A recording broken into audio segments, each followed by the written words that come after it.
नमस्कार, मी नीरज. चला सुरू करूयात आजचा व्हिडिओ. भारताच्या इतिहासामध्ये प्राचीन कालखंड ते मध्ययुगीन कालखंडामध्ये जे काही संक्रमणाचा काळ आहे, त्या संक्रमणाच्या काळामध्ये आपल्याला विविध क्षेत्रामध्ये बदल पाहायला भेटतात. यामध्ये राजकीय बदल, सामाजिक बदल, आर्थिक बदल, धार्मिक व सांस्कृतिक बदल.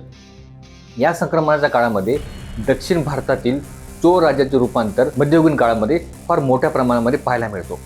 पांड्य व पल्लव इत्यादी सत्तांचा पराभव करून विजयालय नावाच्या राजाच्या कारकिर्दीपासून चोळांची सत्ता अधिक विस्तारित झाली.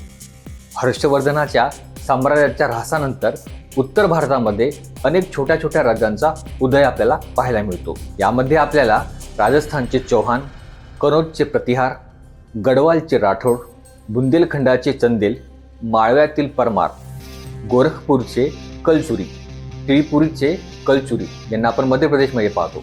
त्याचबरोबर गुजरातमधील चालुक्य ज्यांना आपण सोळंकी म्हणून ओळखतो, तर बंगालमधील पाल अशी अनेक राज्ये अस्तित्वात आली. त्यांच्यातील सत्ता संघर्ष हा इतका जास्त होता आणि याचा फायदा तुर्काने घेऊन भारतामध्ये आपली सत्ता स्थापन करायला सुरुवात केली. अरब आणि तुर्कांचे आक्रमण. उमायद घराण्यातील मोहम्मद बिन कासिम याने 712 मध्ये सिंधवर आक्रमण केले. सिंधपासून मुलतानपर्यंतचा सर्व प्रदेश जिंकून घेतला. मोहम्मद बिन कासिम नंतर भारतामध्ये अरबांची सत्ता स्थिर राहिली नाही. भारतात इस्लामाची सत्ता तुर्कांनी रुजवली. तुर्कांनी भारतातील प्रचंड संपत्तीची लूट केली व खूप सारी संपत्ती लुटून नेली. अनेक राज्य नष्ट केले व इस्लामची सत्ता स्थापन केली. अफगाणिस्तानमधील गजनीच्या राज्याचा सुलतान सबक्तगिन याने 11व्या शतकात पंजाबच्या जयपाल राजावर हल्ला केला व हिंदुकुश पर्वतापासून ते चिनाब नदीपर्यंतचे सर्व राज्य जिंकून घेतले. सबक्तगिनच्या मृत्यूनंतर त्याचा पुत्र महमूद हा गजनीचा सुलतान बनला. संपत्तीची लूट करणे आणि इस्लाम धर्माचा प्रसार करणे हा याचा मुख्य उद्देश होता. भारतात एकूण 17 स्वाऱ्या यांनी केल्या. हा काळ म्हणजे इसवी सनाचा 1001 ते 1018 पर्यंतचा. अफगाणिस्तानातून पाकिस्तानात प्रवेश करण्यासाठी हिंदुकुश पर्वत ओलांडून खैबर खिंडीतून यावे लागायचे. मध्ययुगात गजनीचा मुहम्मद, बाबर, नादिरशहा, अहमदशाह अब्दाली इत्यादींच्या भारतावरील स्वाऱ्या याच मार्गाने झाल्या. या मार्गाचे शेवटचे स्थानक पाकिस्तानमधील पेशावर शहराच्या जवळ असलेले जामरुद हे होते. जामरुदपासून खैबर खिंडीच्या चढणीला सुरुवात होते. हा मार्ग सुमारे 52 किलोमीटरचा आहे. त्यावर 34 बोगदे व लहान मोठे 92 पूल आहेत. गजनीच्या महमूद नंतर भारतावर महमूद घुरीच्या आक्रमणाची मालिका सुरू झाली. भारताची संपत्ती लुटण्याबरोबरच भारतात आपले राज्य स्थापन करणे हा त्याचा मुख्य उद्देश होता. राजपूत राजा पृथ्वीराज चौहान यांनी त्यांचा खूप प्रतिकार केला. त्या दोघांमध्ये 2 युद्धे झाली. त्याला तराईचे युद्ध असे म्हणतात. दुसऱ्या तराईच्या युद्धामध्ये पृथ्वीराज चौहान यांचा पराभव झाला. मोहम्मद घुरीने सिंधपासून बंगालपर्यंत तुर्क साम्राज्य निर्माण केले. यामध्ये आपल्याला असं पाहायला भेटतं की एकीचा अभाव, विखुरलेल्या सत्ता, राष्ट्रभावनेचा अभाव, खड्या सैनिकांची कमतरता आणि तुर्कांची कुटील राजनीती याचबरोबर युद्धांमधील आक्रमकता या कारणांमुळे भारतातील राज्यांना तुर्की आक्रमणासमोर माघार घ्यावी लागली. मोहम्मद घुरीने गुलाम असलेल्या कुतुबुद्दीन ऐबक याला दिल्ली आणि आजूबाजूचा प्रदेश दिला. मोहम्मद घुरीच्या मृत्यूनंतर कुतुबुद्दीन ऐबक दिल्लीचा पहिला सुलतान झाला. हाच गुलाम घराण्याचा संस्थापक होता. कुतुबुद्दीन ऐबक नंतर अल्तमश हा दिल्लीच्या गादीवर आला. त्याच्या मृत्यूनंतर त्याची मुलगी रझिया दिल्लीची सुलतान झाली. दिल्लीच्या गादीवर आलेली ती पहिली एकमेव स्त्री होती. रझियानंतर दिल्लीच्या गादीवर आलेला महत्त्वाचा सुलतान बलबन होता. गुलाम वंशाचा अस्त झाल्यावर खिलजी वंशाचा उदय झाला. अल्लाउद्दीन खिलजीने देवगिरीच्या यादवांवरती आक्रमण केले व प्रचंड संपत्ती हस्तगत करून घेतली. देवगिरीवर त्या काळी रामदेवराव यादव यांचे राज्य होतं. अल्लाउद्दीनने देवगिरीवर इसवी सन 1296 मध्ये अचानक हल्ला चढवला. अचानक झालेल्या आक्रमणामुळे स्वतःचा बचाव करण्यासाठी रामदेवरायाने देवगिरीच्या म्हणजे दौलताबाद येथील किल्ल्यामध्ये आश्रय घेतला. अल्लाउद्दीनने किल्ल्याला वेढा घातला. किल्ल्यातील धान्याचा साठा संपत आला होता. रामदेवरायाला अखेर त्यांच्याशी तह करावा लागला. पुढील काळात देवगिरीचे राज्यकर्ते रामदेवराय यांनी अल्लाउद्दीन याला खंडणी देण्यास बंद करून टाकले. त्यामुळे त्यांनी सरदार मलिक काफूर याला दक्षिणेवर स्वारी करण्यासाठी रवाना केले.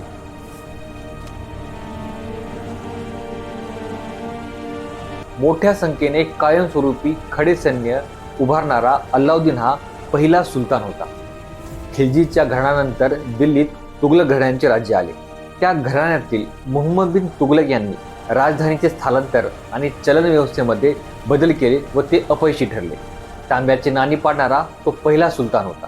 तैमूर या मध्य आशियातील मंगोल सत्ताधीशाने नसरुद्दीन महमूद याच्या काळात भारतावर स्वारी केली.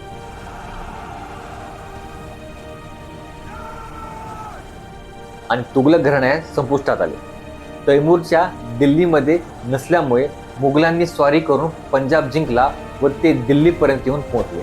भारतातील मुघल राज्यकर्ते स्वतःला मध्य आशियातील मंगोल राज्यकर्त्यांचे वंश समजत.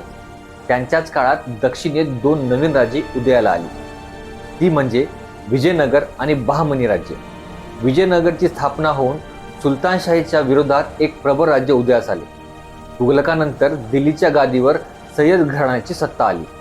सय्यद घराण्यानंतर लोधी घराण्याची सत्ता स्थापन झाली. इब्राहिम लोधी हा शेवटचा सुलतान ठरला. 1526 मध्ये बाबरने इब्राहिम लोधीचा पानिपतच्या पहिल्या लढाईमध्ये पराभव केला आणि त्याचबरोबर सुलतानशाहीचा शेवट झाला आणि भारतात मुघलांची सत्ता सुरू झाली. व्यापार आणि वाणिज्य. सुलतान राजवटीत शेती हा महत्त्वाचा लोकांचा व्यवसाय होता. शेतीचे उत्पादन व त्यावरील महसूल हेच प्रमुख राज्याचे उत्पादनाचे साधन होते. कापड उद्योग खूप मोठ्या प्रमाणात चालू होता.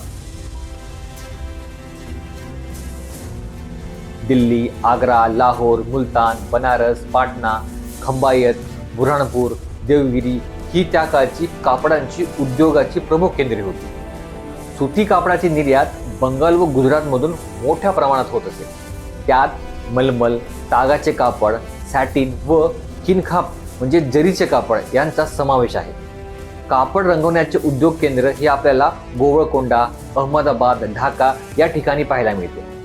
धातू उद्योग, साखर उद्योग, चर्म उद्योग असे विविध प्रकारचे उद्योगधंदे त्यावेळी चलनात होते. काश्मीर, सियालकोट, दिल्ली, गया, बिहार, बंगाल व गुजरात या प्रदेशात कागद निर्मितीचे उद्योग होते. सुलतानशाहीच्या काळात चलन व्यवस्थेत महत्त्वपूर्ण बदल घडून आले. नाण्यांवर आता देवदेवतांच्या प्रतिमेऐवजी खलिफाची व सुलतानची नावे कोरली जाऊ लागली. शहरीकरण. सुलतानशाहीच्या काळात शहरीकरणाच्या प्रक्रियेला चालना मिळाली. 13व्या शतकाच्या अखेरी दिल्ली ही सुलतानांची राजधानी म्हणून आकार घेऊ लागली. अल्लाउद्दीन खिल्जीने सिरी हे शहर उभारले.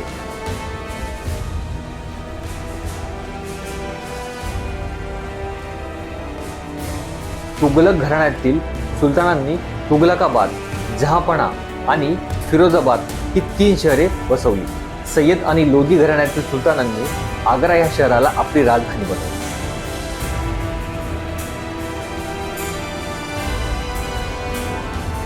त्यानंतर कला, स्थापत्य, साहित्य आणि समाज जीवन. रजिया सुलतान ही संगीतकार व गायकांना बक्षिसे द्यायची व त्यांना प्रोत्साहित करायची. बलबन हा स्वतः एक संगीतकार होता.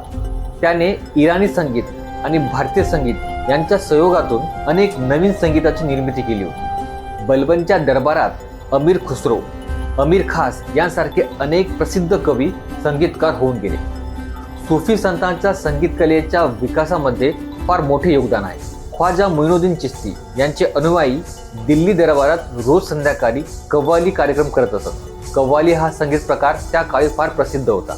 जौनपूरचा हुसेन शाह शाहरुखी याने ख्याल गायिका विकसित केली आणि संगीतात मोठे योगदान दिले. इराणी आणि भारतीय स्थापत्य यांचा संगम आपल्याला याच काळात पाहायला मिळतो. इस्लामी शैलीच्या इमारती बांधणारा कुतुबुद्दीन ऐबक हा पहिला शासक होता. त्याने विजयाचे स्मारक म्हणून कुवते इस्लाम ही मस्जिद दिल्ली येथे बांधली. मेहरौली येथील कुतुब मिनार हे भारतीय इस्लामी स्थापत्याचे एक छान उदाहरण आहे. कुतुबुद्दीन ऐबक याच्या काळात कुतुब मिनारचे बांधकाम सुरू झाले आणि अल्तमशच्या काळात ते पूर्ण झाले. कुतुब मिनारच्या परिसरात अनेक इमारती बांधल्या गेल्या. त्यामध्ये अल्लाउद्दीन खिल्जीने अलवाई दरवाजा व जमा अल खान मस्जिद या इमारतींचा समावेश आहे. फिरोजशाह तुघलकाने दिल्ली शहरात फतहबाद आणि हिसार ए फिरूज या नावाच्या इमारती बांधल्या. अरबांच्या काळात आणि सुलतानाच्या कारकिर्दीत अनेक व्यवहार उपयोगी संस्कृत ग्रंथांचे फारसी भाषेमध्ये अनुवाद झाले. गझनीच्या महमूद याच्या काळात भारतात आलेल्या अल्बेरुनीने संस्कृत भाषेचा अभ्यास करून अनेक ग्रंथांचे अरबी भाषेमध्ये भाषांतर केले. आता कोणत्या काळामध्ये कोणता लेखक किंवा कोणता प्रवासी आला होता याबद्दल आपल्याला माहिती इथे भेटते. कोशशास्त्र व ग्रंथाचे भाषांतर तुली या कोशकाराने केले. सुलतानशाहीच्या काळात अनेक इतिहासकार होऊन गेले. त्यापैकी हसन निझामी, जियाउद्दीन बर्नी, अफीफ ही प्रसिद्ध नावे आहेत. या काळात फारसी, अरबी व तुर्की या भाषांच्या एकत्रीकरणातून उर्दू ही नवीन भाषा उदयाला आली. विजयनगर साम्राज्य 13व्या शतकाच्या अखेरी दिल्लीचा सुलतान अल्लाउद्दीन खिलजी याच्या आक्रमणामुळे दक्षिणेत स्थानिक राजसत्तांची आर्थिक घडी बिघडली होती. त्या काळात हरिहर व बुक्क यांनी विजयनगर या नवीन राज्याची स्थापना इसवी सनाच्या 1336 मध्ये केली. राजा कृष्णदेवराय यांच्या कारकिर्दीत विजयनगर राज्याचा विस्तार झाला आणि त्याचे साम्राज्य पश्चिमेस दक्षिण कोकणपासून ते पूर्वेस विशाखापट्टणमपर्यंत आणि उत्तरेस कृष्णा नदीपासून दक्षिणेस कन्याकुमारीपर्यंत पसरले. त्यांचा अमुक्त माल्यदा हा ग्रंथ राजनीतीविषयक आहे. निकोलो कॉटी हा इटालियन प्रवासी आणि अब्दुल रझाक हा इराणी प्रवासी विजयनगर येथे येऊन गेले होते. त्यांचे प्रवास वृत्तांत विजयनगरच्या इतिहासाची महत्त्वाचे साधने म्हणून आपण पाहतो.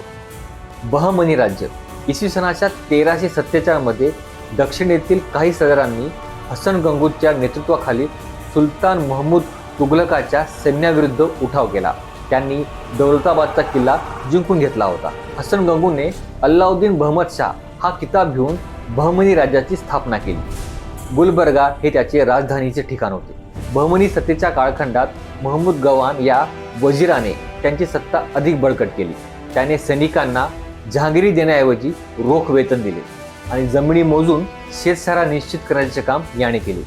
विजयनगर व बहमनी यांच्यामध्ये सत्तांचा संघर्ष नेहमी पाहायला भेटतो व याचा परिणाम बहमनी राज्यावर होऊ लागला. बहमनी राज्याचे विघटन झाले.